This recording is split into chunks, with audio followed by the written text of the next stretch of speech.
हमने पूरी तरह इंफ्रास्ट्रक्चर को एक सामर्थ्य देने का प्रयास किया है ताकि एकता के भाव को अभाव में से कारण कोई दूरी पैदा न हो, उसमें से बदलने का हमने काम किया। आदरणीय सभापति जी, युग बदल चुका है और हम नहीं चाहते हैं कि डिजिटल के क्षेत्र में हैव्स एंड हैव्स नॉट की स्थिति बन जाए।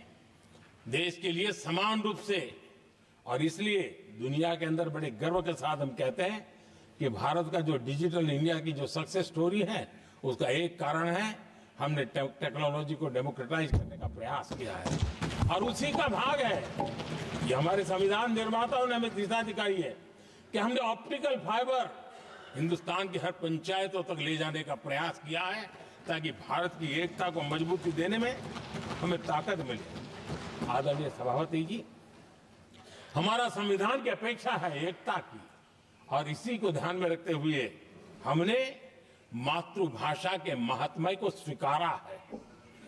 मातृभाषा को दबा करके हम देश के जनमानस को संस्कारित नहीं कर सकते, और इसलिए हमने न्यू एजुकेशन पॉलिसी में भी मातृभाषा को बहुत बल दिया है।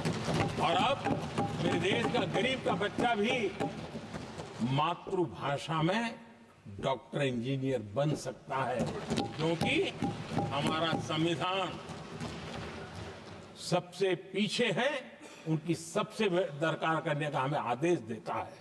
इतना ही नहीं, हमने क्लासिकल लैंग्वेज की दिशा में भी कई लैंग्वेजेस जो जिनका हक बनता था, उनको हमने उस स्थान पर रख करके हमने उनका सम्मान किया था।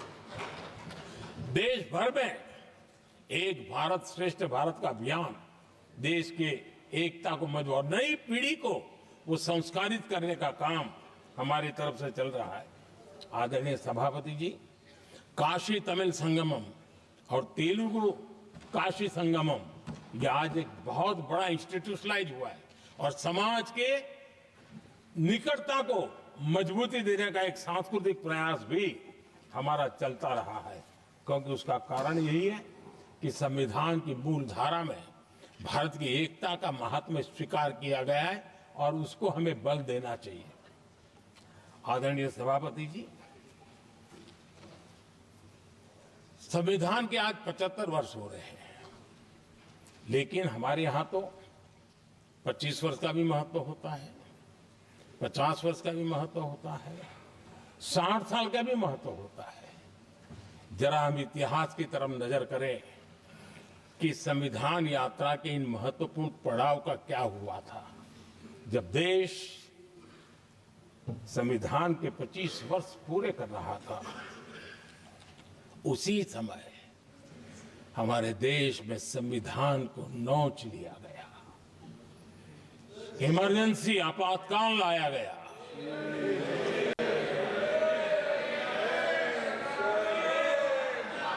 संवैधानिक व्यवस्थाओं को समाप्त कर दिया गया,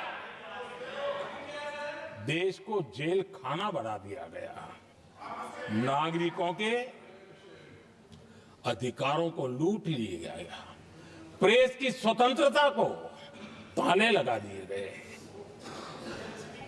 और कांग्रेस के माथे पर ये जो पाप है ना, वो कभी भी धुलने वाला नहीं है, कभी भी धुलने वाला। यह सिर्फ हिंदुस्तान, दुनिया में जब जब लोकतंत्र की चर्चा होगी, कांग्रेस के माथे का ये पाप कभी धुलने वाला नहीं है, क्योंकि लोकतंत्र का गला घोंट दिया गया था।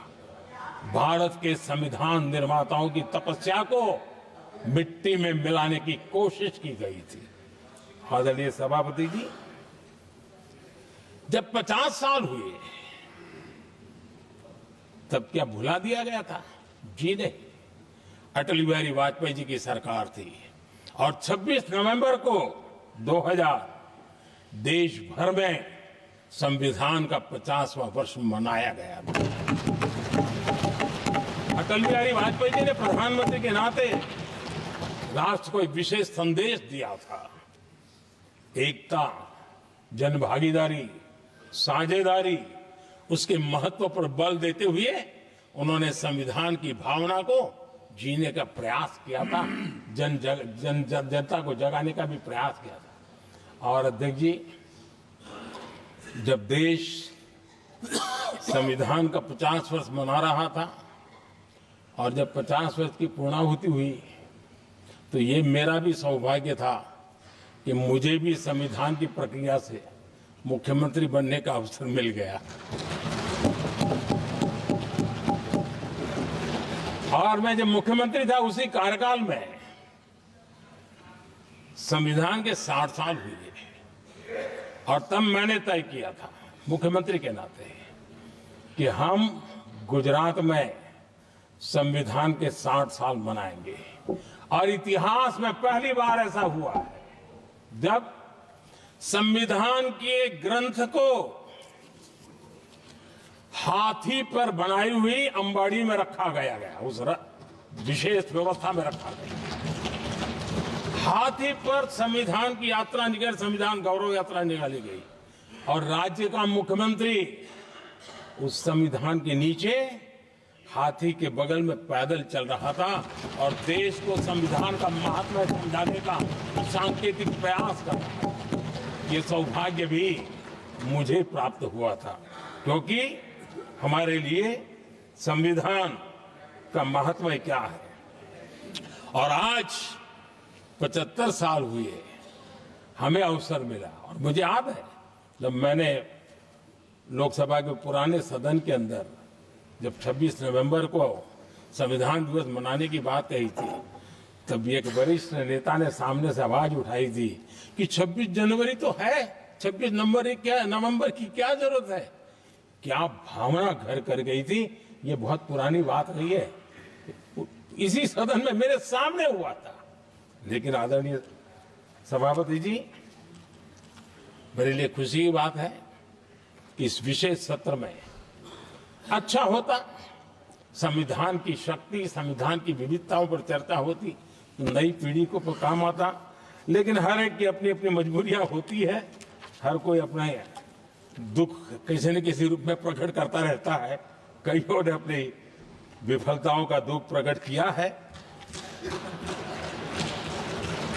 अच्छा होता दलगत भावनाओं से उठ करके देश हित में संविधान की चर्चा हुई होती, तो समृद्धि मिलती अनेक देश की नई पीढ़ी को।